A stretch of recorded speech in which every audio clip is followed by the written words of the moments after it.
Takeout is cool, but delivery gets pricey. So, like a phoenix from the ashes, indoor dining is back at Forged Eatery.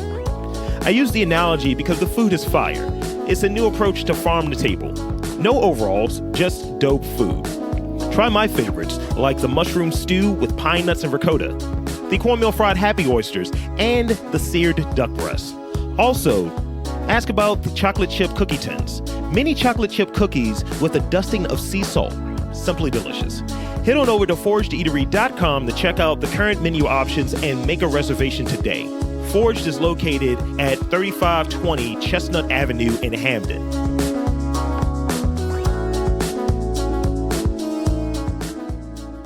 Welcome to Getting to the Truth in This Art. I am your host, Rob Lee, and today I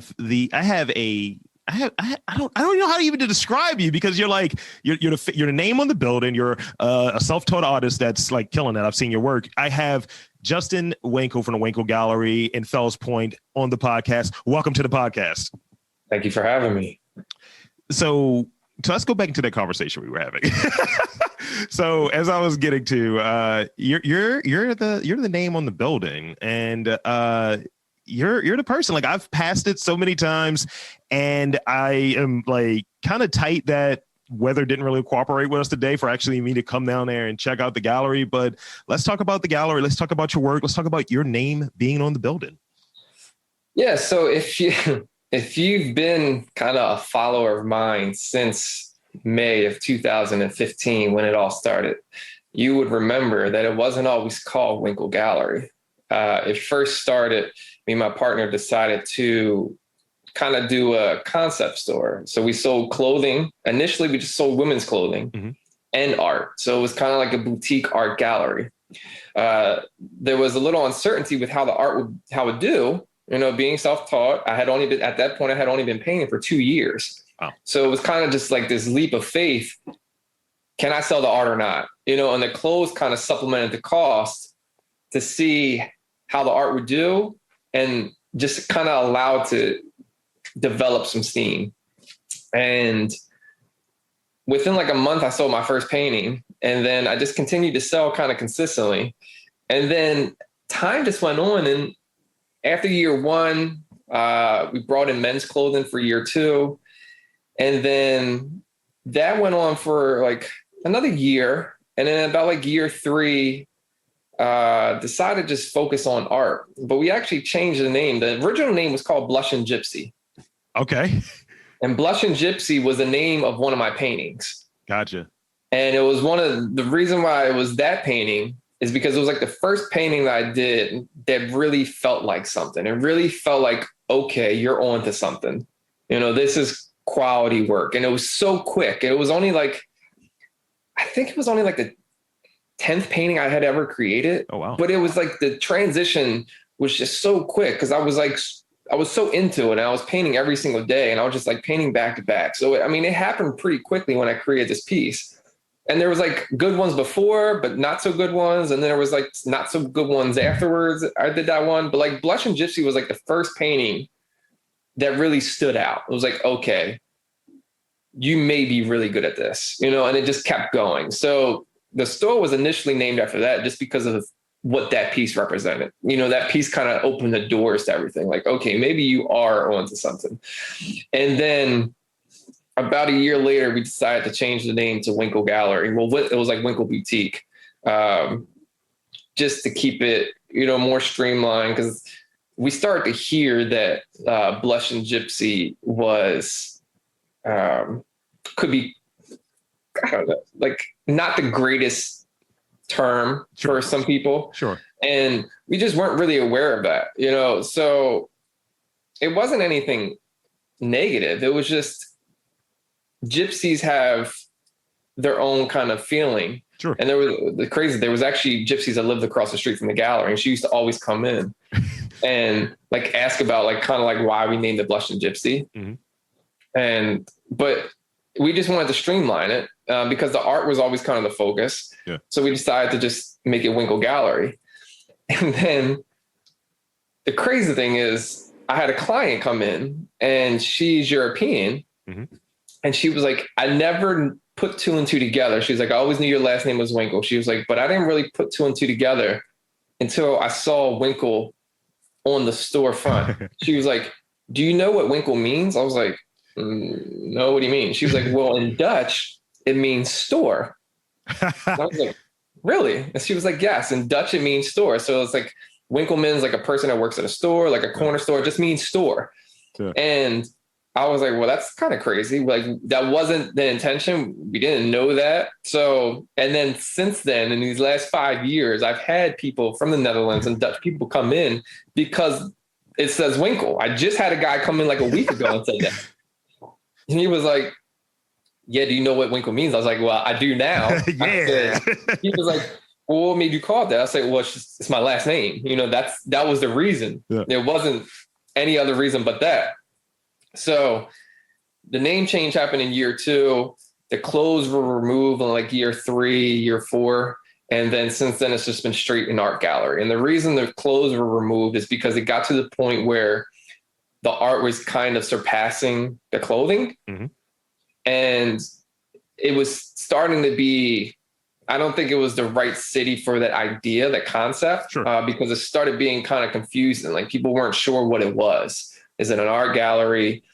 Is it a clothing store?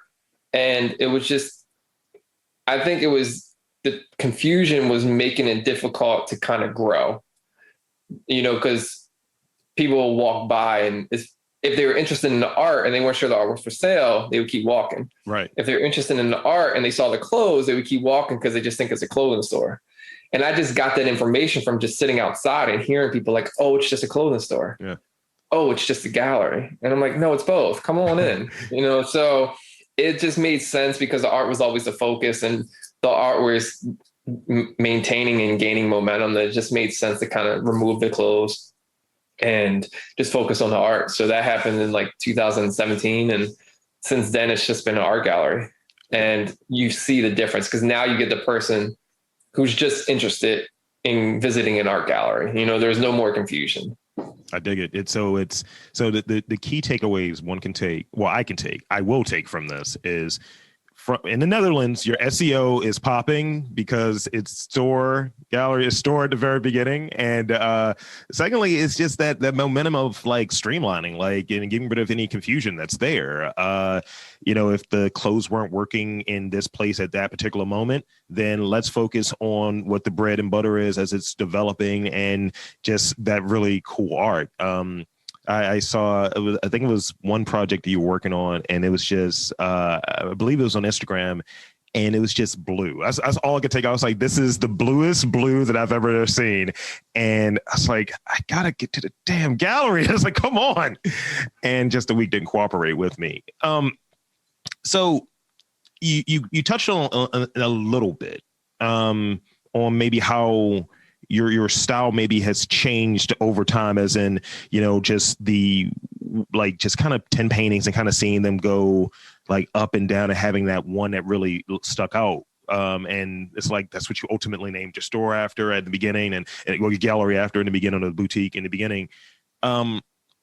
Speak on that. Like, how would you describe like your style artistically in the beginning to where it kind of has progressed, and where is that now? I think it's tough because since I'm self-taught, sure. Prior to the first day I painted, I knew nothing about art. Absolutely nothing. Not really art history. I didn't know really anything. And so it all started just like experimenting. But the one thing that's been true since day one is color. Yeah. Color has always been a big part of my art. And I think through time, it's just developed and you just learn different techniques. And once you kind of get a feel for your signature technique and what you really like, then you just build on that. And that's kind of like what I did, because it was like color first, color from day one. It was always vibrant colors. And then it was like texture.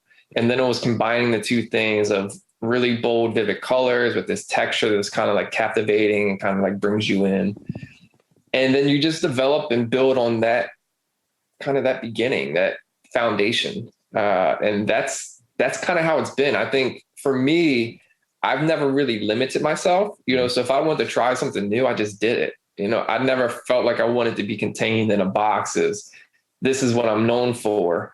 And I just got to repeat this process over and over and over again. Is that what I never did that. I've never chased sales. I've always just painted. If one particular piece sold like rather quickly, I didn't just go and create that same one over again. I create whatever I feel like creating in the moment. And I just never have limited myself to materials, techniques, styles. I just build on that. But the one thing I always try to keep consistent is the color and the texture. And I think even from my earliest works until now, you see color has been the integral part of my art. It's been there since day one, whether it was the full spectrum of colors or very vibrant blues. I mean, that's usually what it is. It's usually the full rainbow of colors on one painting, all blues, or like a black and white. I mean, that's like the 3 stages I go through. And so it's one of those all the time. And the thing that stuck out there was just kind of doing what you want and not being contained in the one specific area. And it just reminds me, I watch a lot of Kung Fu flicks and all of that stuff. It reminds me of that Bruce Lee saying, it's like, just be water, be like kind of limitless, be able to have no style, but also like know what you want to do in it. If color is your thing and that's something that definitely matters to you, then it comes through and it resonates, and not being held and confined that, oh, well, this is my signature, so I have to have this in there in this way, and I can only do this size, or I can only do this style. It's like, no, I do what I want. And that in itself is my style. Well, and I think so the moment I decided, and this was probably like 2014, I started painting in 2013. So like a year later is when it really clicked, like, okay, this is something I want to pursue.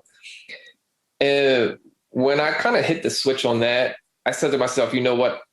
I have to learn more. I have to educate myself more about this field, more about the history of it, because I was trying all these techniques that people had already did. Yeah. And that's the one thing I knew from day one. I knew who the very successful artists are. And I know they all have a unique style that's unique to them. Mm-hmm. So when you think of Picasso, you think of Cubism. When you think of Rothko, you think of his scale and his color fields. When you think of Pollock, you think of his action paintings.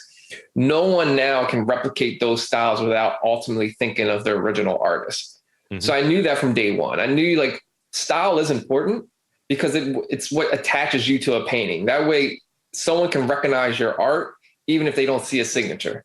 Mm-hmm. That's important within the art world. It's important to show this kind of uniqueness. So I knew that going on, like, okay, I need to create something that's unique to me, because I don't personally like the way signatures look on the front of the painting. Mm-hmm. I like to be able to switch the orientation any 4 directions. I think it gives the painting a different perspective, and I paint like that. Yeah. I kind of work around the painting 360. So it gives this kind of unique feeling that you can hang it in any 4 of the orientations. Wow. And I feel like putting a signature on it kind of limited that, because like once you see the signature, you can't like unsee it. Right. Yeah. So I've always, like, some of my earliest works have signatures on the front, and I just don't like the way it looks. And I know you can hide it, but I just didn't like that. So I just started signing them all in the back. Yeah. But I just wanted people to be able to recognize my work without seeing a signature. So that was really important to me, along with just trying new things. That's one thing I liked about Picasso is he just tried everything. Yeah. He tried all these different techniques, and his thing was never to limit himself. It didn't matter the medium, the style, the technique. He was just an artist, and he just created. And I think that's how it should be. I don't think you should just put yourself in this box because something is selling more than other, because then you start crossing the line of being more of like a commercial artist, mm-hmm. more of just strictly a business, and less of being a true artist. Now, it's important to have both. It's important to allow your art to become a business, but I don't think you should become the business itself. Like, you have to maintain kind of that artist within. And I've always kind of just stayed that way. It's like, I just create what I want to create, and I just try new things, and it either works or it doesn't work. But I always just try to keep my style the same, so it's either color or texture, regardless of what medium I'm using. I try to incorporate those things so you can just see kind of the similarities between it, because every medium is different. Mm-hmm. It's like my ink pieces on glass are very different than my canvas works. Mm-hmm. but you can still see the similarities within the color, the color and the vibrancy of it. You can still see, even though they look completely different as far as mediums, you still see the similarity of color. And that was always important to me, is just to maintain who I am as an artist and what I enjoy while still experimenting and being that creative person that just tries new things. Artistic integrity. That's what I'm hearing right there. So let's see. So you've mentioned before that you are a self-taught artist. What do you say is one of like the major challenges of being an artist that's self-taught and being within the industry? Maybe it's multiple ones. I don't know, but just one that just comes to mind. It's the best way. The best way I can kind of put it in kind of terms, like universal terms, sure, is someone who goes to Yale versus someone who doesn't. Okay. There's a different level of, even if it doesn't matter like where you come from, it's just that status, that I went to Yale and you went to a regular school. There's that condescending feeling to it. And I think if you went to art school, I don't think you don't get the condescending. Now, maybe within the art community of what art school you went to, but overall, in general, I don't think you get that condescending answers from people, when you do as a self-taught artist. See, the thing with self-taught artists is you get one of two. You get people who absolutely adore the fact that you're self-taught. They love that. They love supporting self-taught artists, like the visionary. Yeah. That's she loves it. And I think there's people who are like that appreciate the self-taught artist because there is this sense of authenticity to them, because it's something that was born in you. So if you're able to produce these works that people fall in love with without the classical training or the schooling, to some people that's more impressive. But to others, without the accolades of a school attached to your name, it's like, okay, it's the same thing as like, if you're applying for a job, all jobs now, they require you to have a bachelor's. Yeah. 20 years ago, you didn't need a bachelor's. You could have a GED or high school diploma and it was fine. Now it's like, okay, you're applying for a job and all you have is the high school diploma. That comparison is kind of how it is for self-taught artists and artists who went to school. It's very, very similar to that of being college graduate and not. There's this condescending approach like, oh, well, why didn't you go to school? And you could be very successful without a college degree, ultra successful. Sure. And so, but that person still gets that kind of reputation of like, oh, well, they didn't go to school. Self-taught artists, in my opinion, are the same way, because the first question I always get when people come in is, oh, what did you go to MICA? Yeah. Because that's the assumption that I went to art school. And so when I tell them like, no, I'm self-taught, you get one of the two reactions. Yeah. You get the one that's like, most of the time for me, it's, oh my God, that's incredible. Great, good job for you. Yeah. Your work's amazing to be self-taught. But that's also kind of a little condescending. Like it's backhanded. Yeah.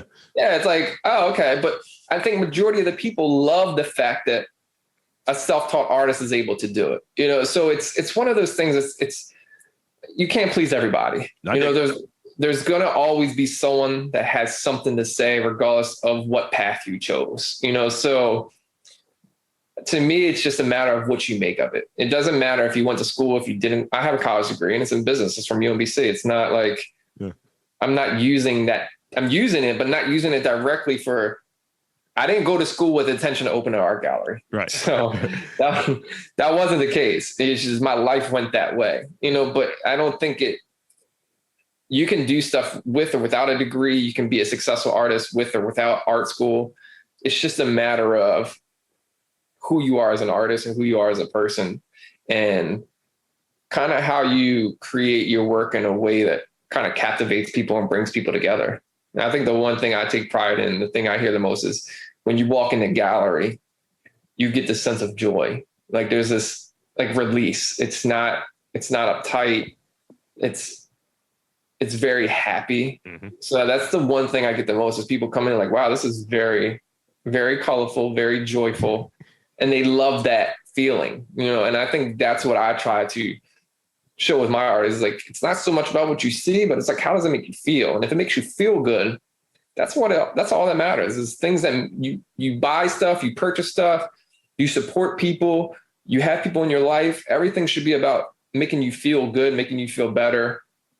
And that's kind of how I create my art. That's how it started. It made me feel good. And I just try to share that with viewers. That's good. So aside from owning a gallery, I've read that I've read that you've written about art, taught, and you have many accomplishments. You got an impressive, like, I thought you were older than I read. I was like, hold on, how old is this dude? What do you say is most special to you of the accomplishments that you've achieved over these years? And also, what do you want to accomplish within the next few? I mean, COVID aside, but what do you want to accomplish within the next few? Whew. I think that's a tough one. Well, I think for me, just personally, following a passion that has taken me to this point to achieve any level of success that this has given me, to me is the best accomplishment that I had to this point, because there was a moment in time where I wasn't really sure who I was as a person, where I wanted to go, who I wanted to be. And art gave me a sense of purpose. So having the gallery and kind of continuing on this long and having it become and continue to grow, I think just following that passion and seeing it through is probably the accomplishment I cherish the most. Just because I was able to prove to myself, you know what, you do have value. You do have a purpose. You've been given this gift, now see it through. So for me personally, that was just the overall experience of these 5-6 years has been invaluable to me. I think it really healed me as a person. And that's what art really did for me. It was healing, just inside and out. Going forward, I really want to just help artists. I don't know what the future holds. I don't know how big or the gallery will get, how big I'll get or whatever. I just, knowing how it started for me and how it's been going and how many artists walk through the door that went to art school, that have no idea how to sell their work. To me, that's a big passion for me. Like, I want to help artists understand kind of the business side of art, because they're not given that in school. Yeah. Yes, schools. That's where you're messing up. For all you school people out there listening, and it's funny. No, that's not all the school people. It's the art schools. No, but it's funny. It's funny that you mentioned that, because I want to say way, way, way back in the first episode of the podcast, and this is in season 3, season 4, in that timeline. In season 1, the first episode, I talked to DJ James Nasty, and he was just talking about like how creatives, they don't have their paperwork together. A lot of the ones that he would run into don't have their paperwork together, don't have business expenses and things lined up, because no one is really advocating and teaching that for the most part. So it's just like you're learning it from other people, and it may not always be people looking out for your best interest. So, he at the time he did this session where he was just like, I'm going to do a talk, and I'm inviting artists that are here locally, and I want to help them out. And, some of the stuff that I've learned, and doing it for, I think at that point he was doing it for at least 15 years, doing like his creative practice, and, being able to help people out. And you'd be surprised how many even businesses don't even know how to do certain things within their business. It's like, I know how to make gumbo. I don't know any of the business stuff outside of filling out paperwork for paychecks. I don't know anything about marketing. It's just like certain things that just get lost. So when someone's advocating and they're within your field, your discipline, it makes it easier because you already speak the language. Well, I think it's interesting because I do think the biggest blessing in life is be able to turn a passion to a business. Yes. Want to make a living doing a passion. To me, that's the ultimate blessing that anyone can achieve. To do something you love as a career. Like, you can't beat that.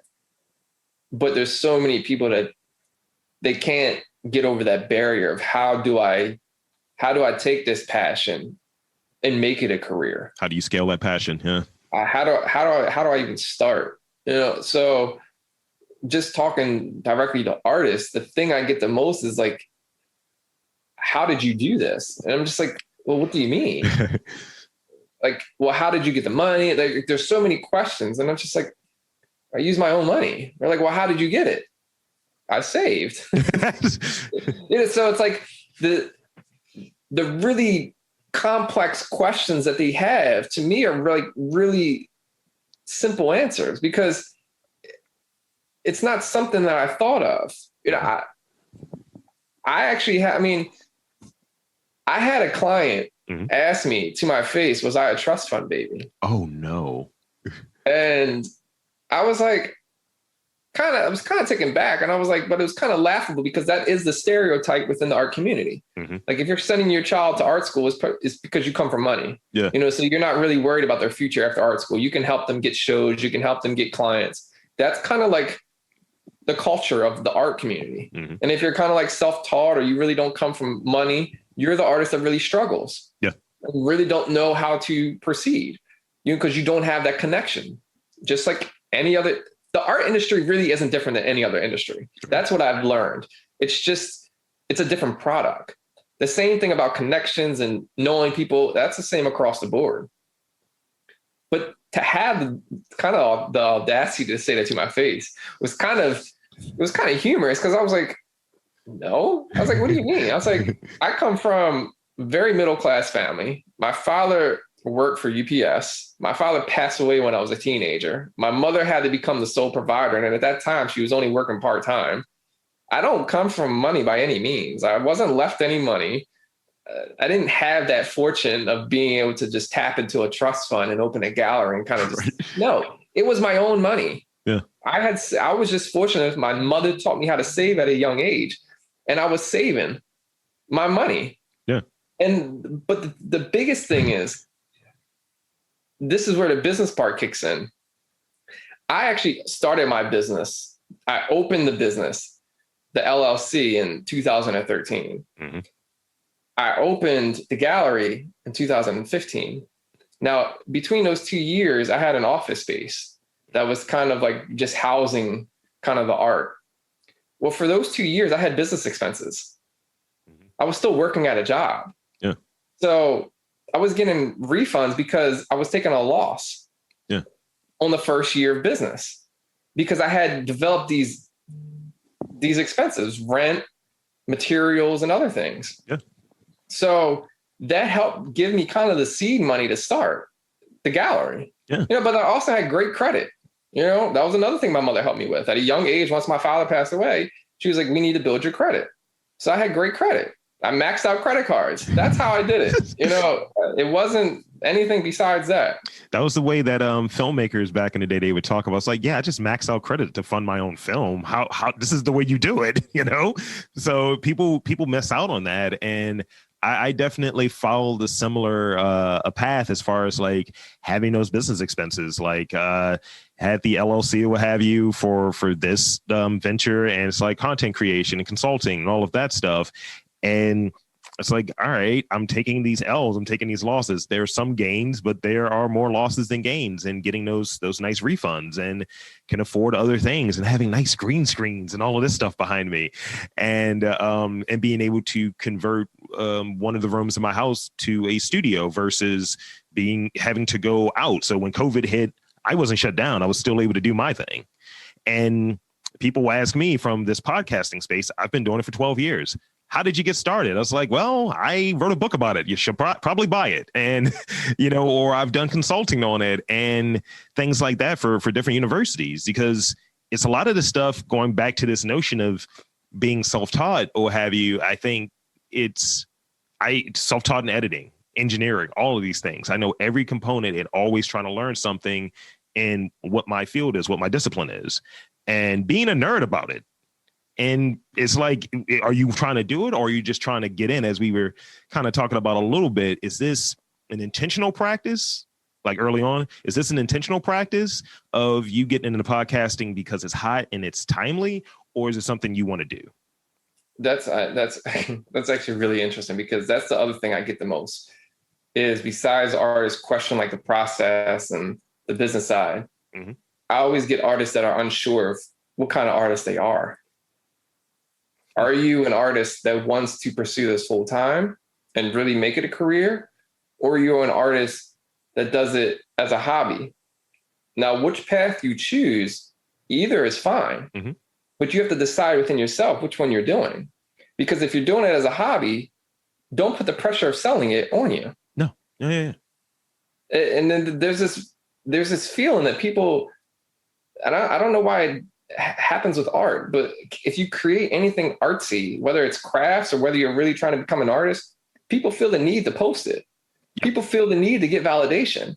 And if they don't get the validation that they're seeking, then they just, it's like a gut check, like, oh, well, am I not good enough? Yeah.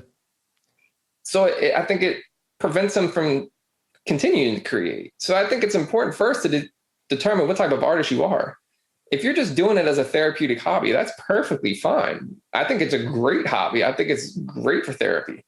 Yeah. But don't put the pressure of feeling like you got to sell it on yourself, because then that takes away from the benefits of it being therapeutic. Now, if you're going to pursue it full time, you got to commit to it. I mean, you got to kind of breathe this all day long and put all your time and energy into it. It's not, you can't kind of like waver the fence and be unsure of what type of artist you are. You have to pick a side, and whatever side you pick, you just got to stay true to that. So we might be kindred on that notion of being business majors, having those business degrees and being in a creative space. You deeper in it than I am. I'm one of fringe outside creatives, what have you, because podcasting is not really regarded in that same way. But I'll say, like, when you see what you want to do, it's just like, you should do it. And I'll be old man social media real quick. I think this notion of, you hear from people in business when you talk about podcasting or any creative space, I think any creative discipline, it's how can you make money from it? How can you monetize it? It's immediately that, instead of why are you doing it? What's the reason you want to do this? Why are you the person that should do it?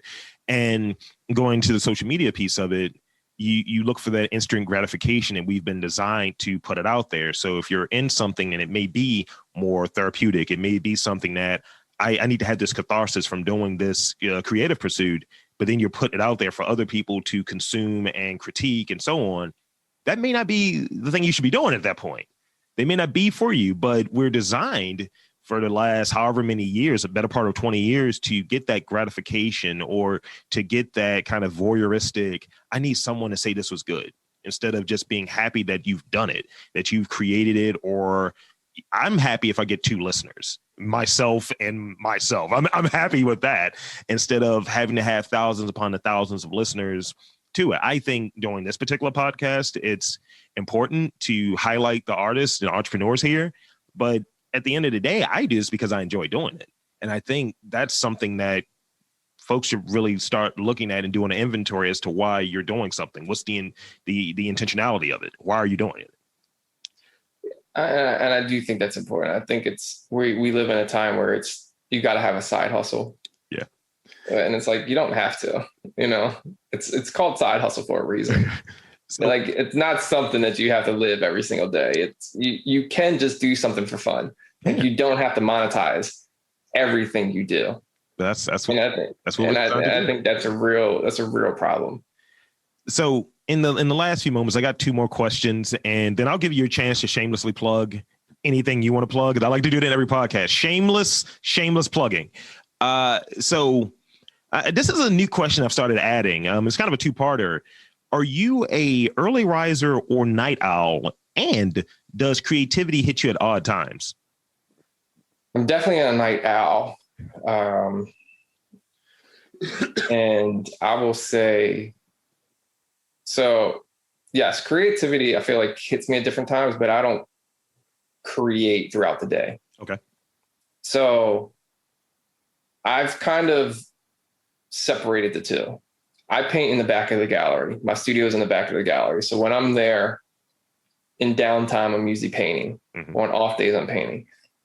I don't have anything at home. I don't have any materials at home. I don't paint at home. I started doing that early on, just because I felt like the first year I was painting like all the time at home at the gallery, nonstop all day long. I was open 7 days a week. Like I was never giving myself a break. Mm-hmm. So I just felt like, it was important to separate kind of work and home. Totally. Even though I don't like to call it work because I love doing it, at this point in my life, it's a career. It's my job. It's what I do. It's how I spend my days. So I don't paint outside the gallery. But throughout the day, I do get ideas of something I may work on the next time I go. Yeah. So it's weird because I'm always like even looking up stuff or taking notes on my phone to get ideas or things, see if my ideas, how it can be done. So I'm always like researching or taking notes while I'm home, but I don't create at home. I felt like it was important to create that separation and kind of give myself a break. So yes, creativity happens throughout the day. I'm always constantly thinking of projects or things that I'm currently working on. But I don't create outside the gallery anymore. Got it. I think it's one of those things that I drink a lot of coffee. So I'm kind of up all the time and I have like really weird hours. Like I'll wake up super early, like 5:30, 6 o'clock. And then I find myself like maybe going to sleep at around 2 sometimes. And I think throughout the day, especially if I'm in an environment that I feel like kind of inspires me creatively, I definitely have made it a habit to have some notepad on me because I'll have like some ridiculous idea. And I was like, all right, this will work in this podcast in this way. Or maybe I should reach out to this person. He did some really good street art or what have you. Let me take down their Instagram and hit them up. And as I remember, I was coming from a barbershop one time and it just hit me at an odd time this was a few weeks back. And how everyone was kind of waiting for their stimulus check. And I was like, I haven't seen a post office person all day. And then a post office worker walked by. And I was like, I think it would be funny to have a street harassment video, but of only post office workers. And it's like, yeah, I see you wearing that outfit. I see you wearing that, and just harassing them based on what they're wearing, not any gender, sexuality, or anything along those lines. Just, I need my checks. And I just thought that would be kind of a funny bit. And I was like, let me take a note on that. I got to work on that, but that could be kind of funny. Yeah, my phone is filled with like notes. Yeah. Like I put everything in there, And I get to the point where it's like, message, Rob, you should do this. Click, It's like me talking to myself all day. Now, here's the last question that I have for you. And because I'll be remiss if I don't really hit on a Baltimore question, because this is a podcast for Baltimore ultimately, and for artists, but for Baltimore as well. So if you could finish this thought, creatively, Baltimore needs more ... It needs more recognition for its arts. I think Baltimore is a great art city that doesn't get the recognition that it should. I think there's a lot of talented artists that live here. I will say there's not a lot of opportunities though. Yeah. But I think it's a city full of artists, and I think it needs to be highlighted more on a national scale. Like you don't really hear about Baltimore art. And part of it's because you're so close to New York, Philly, and DC. But I think it could just be like a 4-state kind of highway of art. It has that ability to do that you could just ride down 95 and you can just hit all these different cities that are filled with art, and they're all different, so that's the beauty. I think ultimately Baltimore is a great art city. And I just think it just needs more recognition for the quality of art, the quality of institutions, the quality of works that come out of the city and the artists that produce these works. I just think there needs to be more focus on it. Well, that's a great answer. And I thank you. So shamelessly plug. There you go. Thank you again for coming on, but plug away. Tell somebody to do the 95 drive, hit your gallery, the whole thing. Give us the plug. Give us a 95 drive, 83 drive, 695 drive. Come on down to Fells Point. The one thing I am excited about in March, I'm actually doing a lecture series at my alma mater, UMBC, on entrepreneurship. So it's a new program that they started that they invited me to be a guest speaker to talk about entrepreneurship, specifically in the arts, and talking about just my experiences and sharing, any insight that I have for artists that artists can use to propel their career just through, my 6 years of having a gallery and what I've learned and any insight that I can share. So I'm really excited about that. It's going to be virtual. So if you are following me, I'll definitely keep it posted with links so everyone can watch. But I am excited about that because I think it is needed. I think the knowledge should be passed along if you have it. And I'm willing to share any insight that I have to young artists trying to start their career. So that's one thing I'm really looking forward to. And that's March 10th. It's on a Wednesday at noon. It's be probably virtual Zoom or WebEx, whatever one they use. But yeah, I'm excited to do it. I think that's one of the things I'm looking forward to the most. Yeah, that's great. What is your Instagram again? Just for the fine folks, where can he find you? All of that good stuff.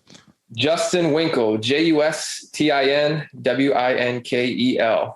And then the gallery has its own page at Winkel Gallery, and everything's pretty much streamlined. Everything, my website, everything's Justin Winkel. Well, that's great. I want to again thank you for coming onto the podcast. This has been a real treat and it's been insightful. Thank you so much for having me. I appreciate it. So for Justin Winkel of the Winkel Gallery, I am Rob Lee, saying that there is art in and around Baltimore. You just have to look for it.